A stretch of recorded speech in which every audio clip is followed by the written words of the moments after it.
lectrices, on se retrouve aujourd'hui pour le book haul du mois d'août. Et honnêtement, le mois d'août a été raisonnable, je n'ai que 12 livres. Bon, certes, 12 livres.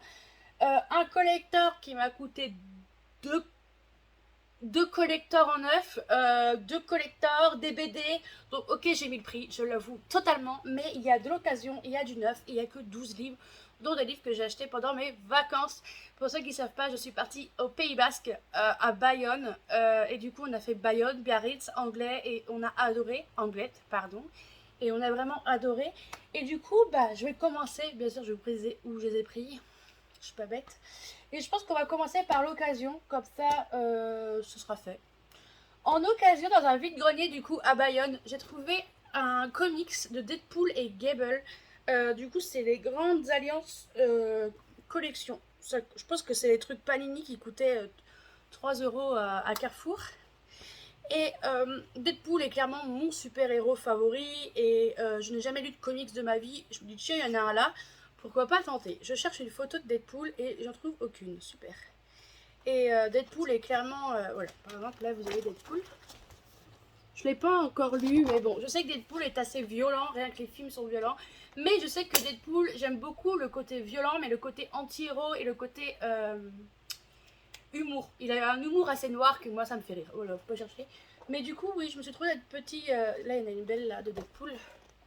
Je me suis acheté ce comics, je vais tenter de lire, et je verrai bien si j'aime ou non. Autrement, si j'aime pas, on connaît Vinted, hein. Tout le monde connaît, hein. Toujours dans un vide-grenier, mais pas à... Comment ça s'appelait déjà? C'était au zoo. Il y avait un zoo et il y avait un vide-grenier juste à côté. Du coup, on a fait le zoo et on est parti faire le vide-grenier. C'est, j'ai trouvé Pauvre âme en perdition de Serena Valentino. Si je ne me trompe pas, c'est le tome 3 de la saga des méchants, des vilains. Oh. Il y a un ticket de caisse à l'intérieur. Hop. C'est pas à moi. Je sais pas s'ils mettent l'histoire de la sorcière des mers, mais je sais pas s'ils mettent... Non, ils mettent pas. Mais du coup, voilà. Mais je l'ai acheté... Oh, c'est joli ça, j'aime beaucoup. Mais voilà, j'ai acheté celui-là pour 1 euro. Je me dis, allez hop, banco. Je vais pas vous lire le résumé, parce que c'est un tome 3, je crois, je suis pas sûre. Je continue avec un achat à Easy Cash à Bayonne. Enfin, Bayonne anglais, parce que c'est collé, donc on sait pas trop où c'est. Et il pèse une brique, le truc. J'ai trouvé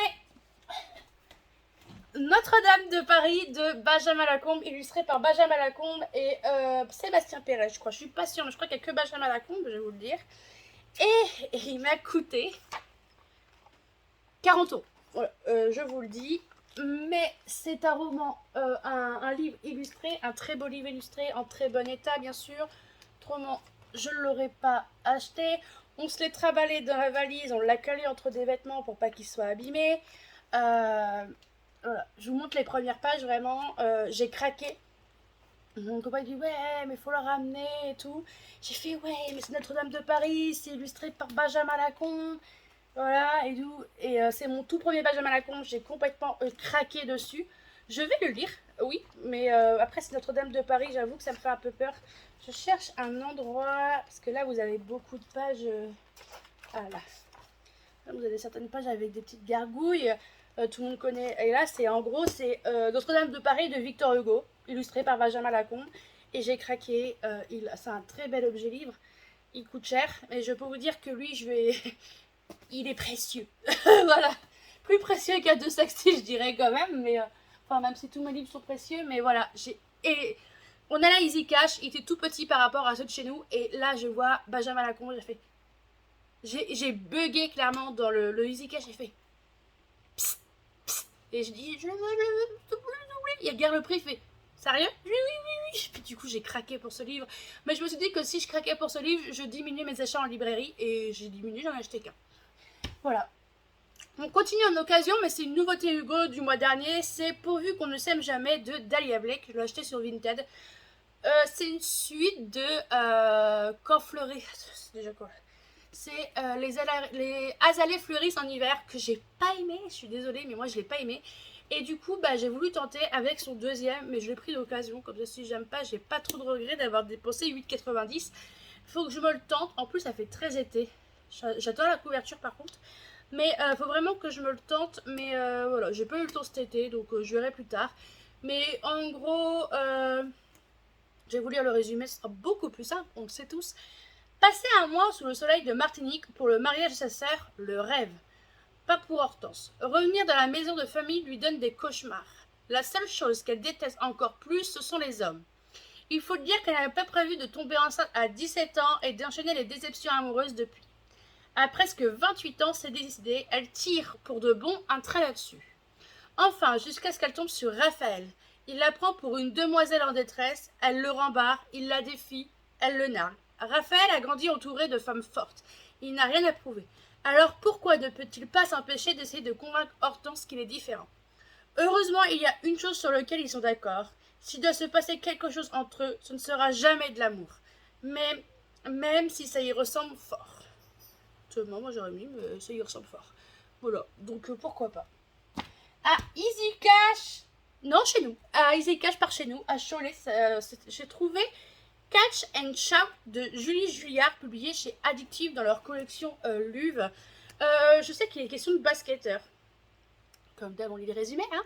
Basketteur professionnel chez les Celtics de Boston, Keegan a la rage de vaincre. Apolline, quant à elle, est devenue psy suite à un grave traumatisme et elle entend maîtriser les moindres détails de sa vie. Leur rencontre, lors d'un speed dating dans le noir, va faire des étincelles. Apolline ne peut pas résister au charme fou de Keegan, mais quand elle se rend compte que celui-ci a joué un rôle dans l'événement qui a bouleversé sa vie, la relation se complique. Voilà, c'est l'air... Voilà, pour une fois qu'il y a un basketteur professionnel aussi, pourquoi pas. On passe au livre 9. En 9, je me suis acheté le jeu des tricheurs d'Anita Higgins, où en gros, on va suivre deux avocats qui peuvent pas se piffrer, et le problème qu'il y a, c'est qu'ils ont chacun leur client et pour la même affaire.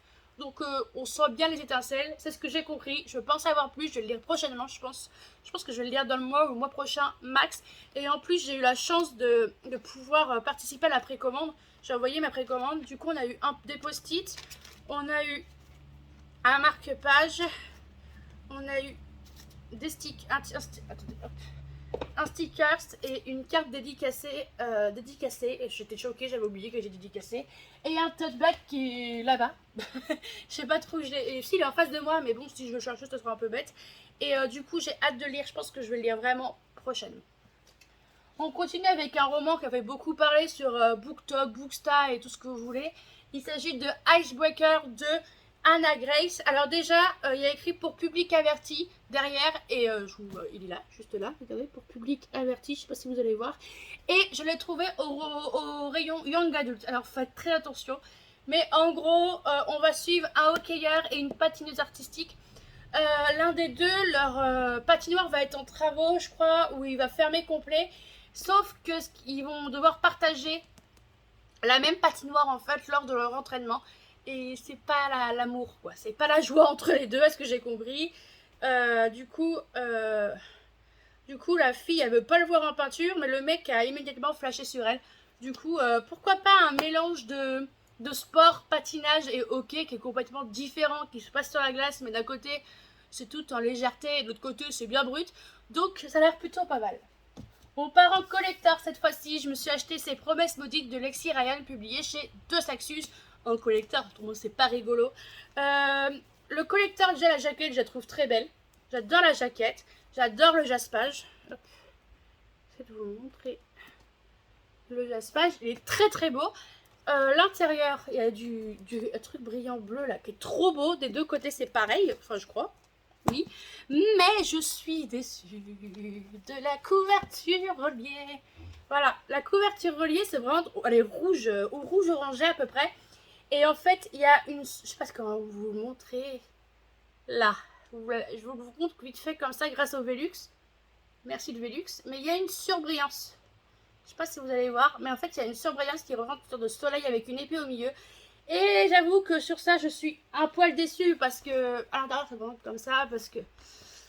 On paye quand même 27 € le bouquin, quoi. Oui, c'est ça. 27 € le bouquin. Oh oui, je suis déçue. Oui, je le dis. Faut le dire. Après, l'histoire me tente bien. J'arrive pas à remettre la jaquette à chaque fois que je vous présente ces livres. Je vous lis La quatrième de couverture. Brie est une voleuse extrêmement douée qui déteste plus que tout le monde... qui déteste plus que tout au monde les failles. Lorsque sa sœur Jazz est vendue au cruel roi de la cour de la lune, elle n'a malheureusement d'autre choix que de se rendre dans le royaume de Féerie. Putain, je suis encore dedans. Hein. Pour sauver la jeune fille, Brie passe un accord avec le roi et accepte de voler pour lui trois puissantes reliques magiques de la cour du soleil, mais encore faut-il pouvoir les trouver. Heureuse coïncidence, le prince Ronan, ou Ronan, je sais pas comment ça se dit, cherche une potentielle épouse humaine. Brie rejoint donc le rang de ses prétendantes pour pouvoir arpenter librement les nombreuses salles du palais d'or. Mais elle découvre vite que le prince n'est pas aussi détestable qu'elle l'imaginait. Bien au contraire. Ne voulant pas laisser ses sentiments compromettre sa mission, elle accepte l'aide de Finn, le chef d'un groupe rebelle, mais plus elle passe de temps à ses côtés, plus elle a du mal à résister à ses charmes. J'espère qu'il n'y a pas un triangle amoureux, hein, parce que ça va m'énerver. On continue avec un collector. Il s'agit de Ariane, publié chez Sabran de Jennifer Saint. Et lui, il est magnifique. Il est très très beau. Regardez-moi ça. Là, vous avez la couve. La couve est très belle. La couve est sublime. L'intérieur est comme ça. Pareil, avec une sorte de petits trucs brillants bleus. Et là, il vaut son prix. Parce qu'on voit bien les détails. Voilà. Avec, comme d'habitude, un très beau jaspage. Donc lui, vous voyez, on le paye 27 € aussi. Il est peut-être plus petit, mais il vaut son prix. Je suis désolée. Voilà. Je sais, c'est critique, mais je mets de l'argent dedans. Donc au bout d'un moment, il faut être critique. Il faut être honnête. Voilà. Du coup, ici, on va suivre le roi Minos, règne d'une main de fer sur la crête. Terrorisant ses ennemis vaincus, ses sujets et sa propre famille. Lorsque la cité d'Athènes envoie 12 de ses enfants en sacrifice au terrible Minotaure, la princesse Ariane se rebelle. Elle est déterminée à tracer son propre destin, quitte à renier sa famille et sa terre natale. Thésée, qui figure parmi les 12 otages, lui fournit l'occasion de contrer et fuir la tyrannie de son père. La légende du labyrinthe s'enclenche. Tour à tour, princesse, traîtresse, faiseuse de héros, Ariane connaît un parcours semé d'embûches, mais aussi ponctué de fabuleuses rencontres. Voilà. J'aime beaucoup ce que fait Sabran parce que je découvre des choses. Genre par exemple, Cœur de sorcière, j'ai découvert le mythe de Aang Boda avec Loki que je ne connaissais pas. Et là, j'ai hâte de découvrir ça aussi. Oula, la glissée, j'ai eu peur. Un roman que je me suis acheté en vacances et j'ai hâte, mais en même temps j'ai un peu peur. J'ai acheté le cercle de Chorgignac. Alors on m'a dit comment le dire, d'accord? C'est Chorgignac. Je sais pas comment ça se dit autrement. Alors c'est le premier tome, L'Arbre Source de Begonia Barayazara, publié chez Kalika Édition. C'est une maison d'édition à Bayonne. Pourquoi? Tout simplement car ici nous sommes plongés dans la mythologie basque. Je vais vous lire le résumé et c'est pour ça que j'ai acheté, pour approfondir les connaissances un peu. Après l'enlèvement de ses parents par la maléfique seigneur de l'obscurité, la jeune Alaya se réfugie au Pays Basque, aux côtés de sa grand-mère maternelle. Elle y découvre le passé de ses ancêtres, le peuple des Rentilac, je sais pas comment ça se dit, et un monde jusqu'alors inconnu. Alaya, accompagnée de ses nouveaux amis, cherche sa place au sein de cette mystérieuse terre. Mais qui est-elle? Pourquoi, bien des années plus tôt, sa mère a-t-elle fui son foyer et le siècle de Chorgignac? Premier volet d'une saga fantastique inspirée de la mythologie basque. Voilà, et les libraires me l'ont super bien vendu, et on m'a dit que le tome 2 se passait sous l'eau. Voilà, donc j'ai acheté. Aussitôt acheté, aussitôt lu. Je voulais trop me l'acheter, elle me tentait de fou. J'ai acheté Échec de Victor L. Pinel, publié chez Grand Angle. Ici, nous allons suivre ce jeune homme là, qui va devenir un peu bénévole. Il va aider une dame à essayer de sortir de sa chambre parce qu'elle est super isolée. Et ensemble, ils vont lui créer des liens, ils vont apprendre des choses et tout. Et c'était incroyable, je vous en parle prochainement dans mon avis lecture, ou la semaine prochaine, si je me souviens bien. Mais j'ai vraiment adoré cette BD. Clairement, il y a de beaux messages. Je vous présente un peu. Du coup, ça c'est notre héros. Qui va il va croiser une fille.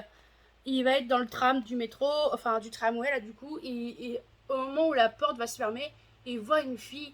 Et clairement, il a le coup de foudre pour cette fille. Vraiment le coup de foudre. Et à partir de là, il va faire la rencontre d'une dame, donc cette dame-là, qui reste renfermée, qui veut son cognac, qui veut son cigare, mais le problème, elle est en maison de retraite, elle ne peut pas avoir tout ça. Et ensemble, ils vont créer des liens et elle va lui apprendre certaines choses de la vie. Et c'était vraiment incroyable. J'avais lu Le Plongeon de cet auteur et franchement, ça reste incroyable. J'ai adoré cette BD. Et on termine avec le septième tome, le jour où, et là c'est le jour où les liens se tissent. Du coup, c'est de Becca, Marco et Maëla. J'ai les 6 premiers tomes et tout, mais en gros, chaque tome, c'est une sorte de développement personnel avec un lien particulier. Et j'ai pas lu.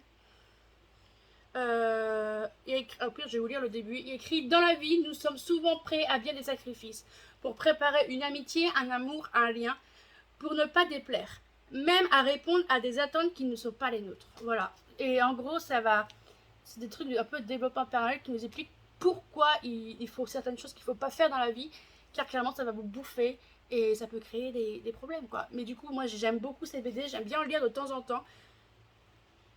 Mais du coup, il fait très automne. Du coup, voilà. Voilà pour mon book haul. J'ai été raisonnable, d'accord? Je suis fière de moi.